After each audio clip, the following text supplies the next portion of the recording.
আসসালামু আলাইকুম। ওয়ালাইকুম সালাম। রফিক সাহেব কেমন আছেন আপনি? আলহামদুলিল্লাহ ভালো আছি। বয়স কত? বয়স 62। আচ্ছা আচ্ছা, আপনার সমস্যাগুলো একটু বলেন তো। হাঁটু ব্যথা না? হ্যাঁ, ব্যথা, ক্যালসিয়াম শুকিয়ে গেছে, হাঁটতে চলতে কষ্ট। আপনার কষ্টটা আপনি যদি বলেন। হাঁটতে চলতে কষ্ট না? হাঁটতে চলতে কষ্ট। হ্যাঁ, কতদিন ধরে এই বেশি রকম কষ্ট? তো প্রায় বেশি রকম কষ্ট হয়েছে প্রায় তো 2 বছর। 2 বছর। আর আপনি কি হাঁটু বাঁকাচূড়া হয়ে গেছে? হাঁটু বাঁকা হয়ে গেছে না? বাঁকা হয়ে গেছে, অনেক বাঁকা হয়ে গেছে। দুইটাই? হ্যাঁ, দুটোই। আচ্ছা আচ্ছা, কতক্ষণ হাঁটতে পারেন আপনি?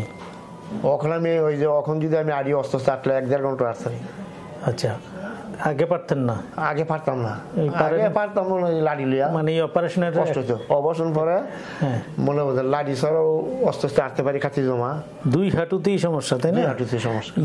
এই তো অপারেশন করতে একটা অপারেশন হইলো, তাই না? একটা অপারেশন। ডানটা? হ্যাঁ, ডানটা অপারেশন করলাম কতদিন আগে? প্রায় 2.5 মাস হয়ে গেছে। 2.5 মাস হয়ে গেল। তো এই অপারেশনে যে আপনার রেজাল্ট আসলো, এটা নিয়ে যা কষ্ট পাচ্ছিলেন, এটা নাকি আপনি সন্তুষ্ট? অনেক সন্তুষ্ট। আল্লাহ দিলে কষ্ট না, আল্লাহ দিলে আমি স্বাভাবিক। হ্যাঁ, আপনার আমাদের অপারেশনের উদ্দেশ্য হলো যে আপনার একটা ব্যথামুক্ত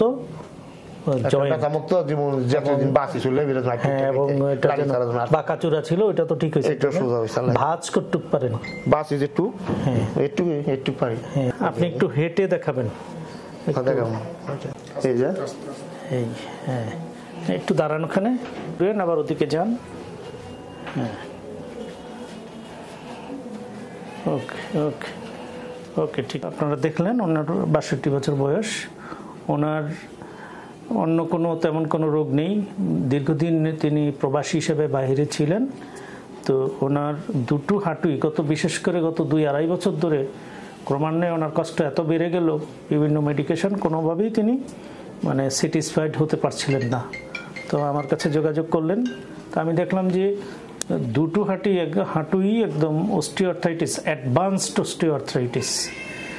তো অস্টিওআর্থ্রাইটিস মানে হলো যে এই যে হাড় দেখছেন, এই উপরের হাড়, নিচের 2টা হাড়েরই শক্ত হাড়ের উপর একটা নরম হাড়ের আবরণ থাকে, এটাকে বলে আর্টিকুলার কার্টিলেজ।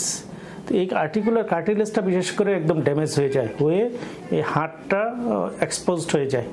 আর সারাউন্ডিং স্ট্রাকচারেরও ড্যামেজ হয়। এই আর্টিকুলার কার্টিলেজটা ঘর্ষণ প্রিভেন্ট করে, ওয়েট শক অ্যাবজর্বার হিসেবে কাজ করে, এবং সেইটা নষ্ট হয়ে যাওয়ার কারণে ব্যথা হয়।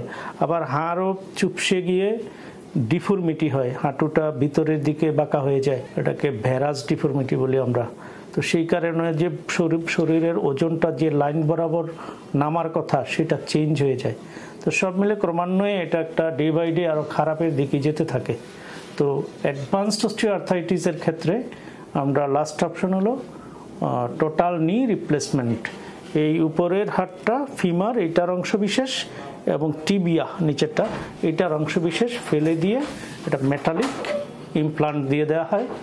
এবং এতে আমাদের উদ্দেশ্য হলো একটা পেইন ফ্রি হাঁটু পাওয়া এবং নর্মাল ডিফর্মিটি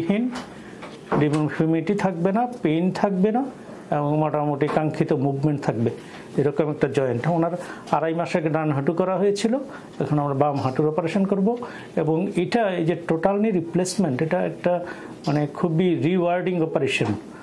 অপারেশনের রেজাল্টটা খুবই স্যাটিসফাইড, সন্তোষজনক। যেমন পেশেন্টের মুখে আপনারা শুনেছেন যে উনি ওনার এই হাঁটুতে নিয়ে যে কষ্ট পাচ্ছিলেন, অপারেশনের পরে উনি অনেক সন্তুষ্ট, যে অনেক ভালো ফিল করছেন। আর একই সাথে যখন ওই হাঁটুটার অপারেশনটা আল্লাহ চায় তো হয়ে যাবে, তখন উনি আরও বেটার ফিল করবেন। আজকে এই টোটাল নি রিপ্লেসমেন্ট পেশেন্ট আপনারা দেখলেন, এবং টোটাল নি রিপ্লেসমেন্ট হাঁটুর পূর্ণ প্রতিস্থাপন বিষয়ক একটা ছোট্ট আলোচনা। আপনাদের সবাইকে ধন্যবাদ। আসসালামু আলাইকুম।